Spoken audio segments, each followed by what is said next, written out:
There's one question that every single history student eventually gets asked. It's usually by an extended family member, it's usually at a gathering. And the question is, so what are you going to do with that?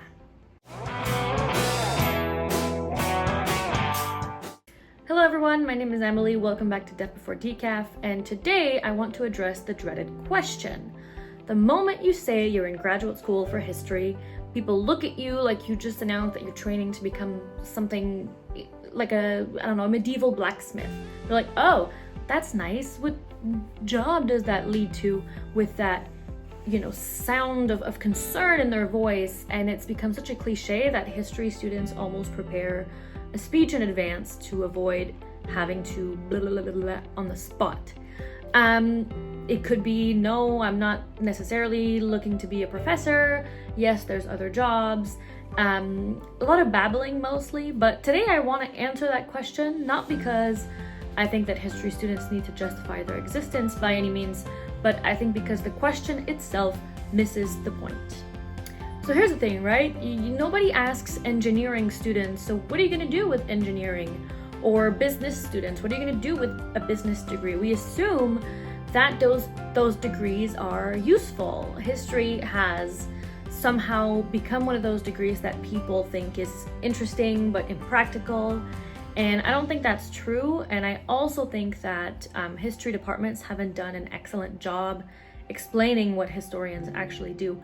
But here's the thing, right? I don't spend my days memorizing dates.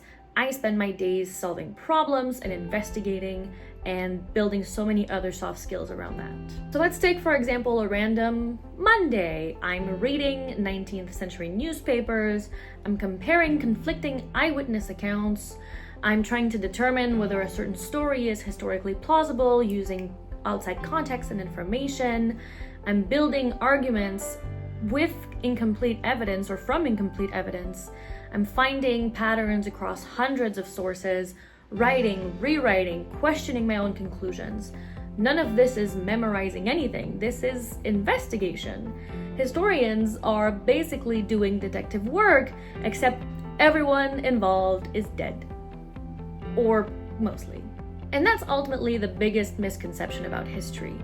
People think that history teaches you information, and it does, but that's almost incidental. What history actually teaches you is judgment. How do you know something is true? How do you deal with incomplete evidence? How do you recognize bias in an author and yourself? How do you change your mind when new evidence appears? And those questions are not historical, they're life questions. And they are becoming more valuable every year, especially with the rise of misinformation and with the rise of AI.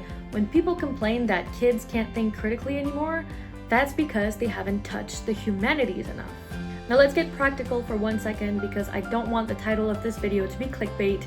Let's answer the practical question, because I know that's what most people really need. No, a history degree does not funnel everyone into one specific corner.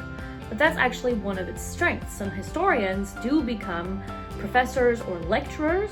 That would be my personal dream, for example. But others work as curators in museums, as educators, as exhibition designers, helping tell stories that millions of visitors consume every single day. Some become archivists. They preserve historical documents and make them accessible to researchers. They literally preserve history. Many work in government, in heritage, in policy research, in records management, in veterans affairs, or in cultural preservation. History graduates end up in journalism, publishing, communications, marketing, law, consulting, intelligence analysis. They join nonprofits, genealogy, libraries, or even corporate archives, because most institutions you can think about have an archive, and they need a historian to take care of it.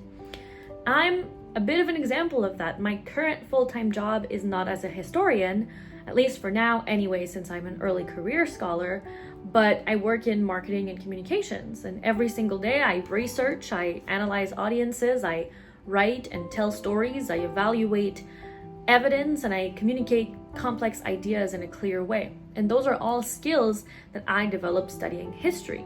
History didn't train me for one specific job. It trained me to solve problems in a lot of different jobs. And here's where I think that history becomes really, really special. Studying history changes you as a person. It makes you more patient. It makes you skeptical. It makes you more empathetic, more comfortable with complexity. You stop expecting clear or easy answers.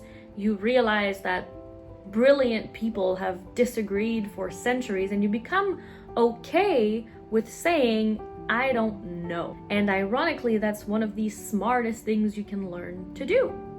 And ultimately, I think history makes us more human. I know that sounds a little cheesy, but hear me out. Every day I spend hours reading about people who lived, decades to centuries ago, people who fell in love, who grieved, made mistakes, dreamed, cried, buried their parents, their children, celebrated weddings, worried about money. The details change, but human nature doesn't. History gives you perspective, and it reminds you that the world has always been complicated, and somehow people have always found a way to keep going.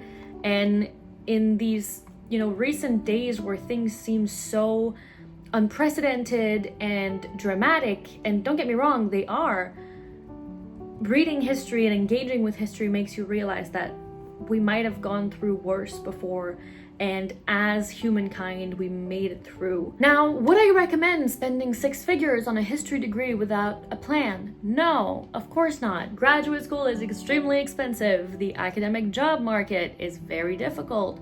Those are very real considerations, and you should go into it with your eyes open. But I also think that we have become obsessed with measuring education only by starting salary. But education has become an investment, a transaction, a return on investment calculation. And although that's understandable in an increasingly capitalist world where it's hard to make ends meet, it's not complete, because if the only purpose of education is maximizing income, we've reduced universities to vocational schools. And history and the humanities as a whole ask much bigger questions than that. So I'm still being asked what I'm going to do with my history degree. Like I mentioned before, I would love to become a professor or researcher at some point, but I'm also open to whatever opportunities may come on my journey. And ultimately, I'm already doing things with my history degree. I'm researching, publishing, I'm teaching, I'm making these videos, I work in comms, I'm building my career, I'm thinking and learning and hopefully contributing. And so my history degree isn't something that I'll use someday, it's something that I use every single day. So what are you gonna do with your graduate degree in history? And the real answer is probably lots of different things. Some planned, some expected, some not expected, some that don't exist yet. But perhaps the better question to ask is, who will you become by studying history? Because when you spend years looking at how to ask good questions and how to evaluate evidence, how to understand people that are not like yourself, how to write clearly, communicate clearly, think carefully, those are not just job skills, those are life skills. And maybe that's why I really don't mind getting asked the question anymore, because every time someone says, what are you gonna do with a master's in history? I always get to smile and say, probably more than you think. Thank you so much for watching this short one. If you enjoyed this video, I would love it if you left me a like, a comment, if you subscribed. You can also find me on Instagram. The links are down below, and I really hope to see you in my next video. Thank you for watching. Bye.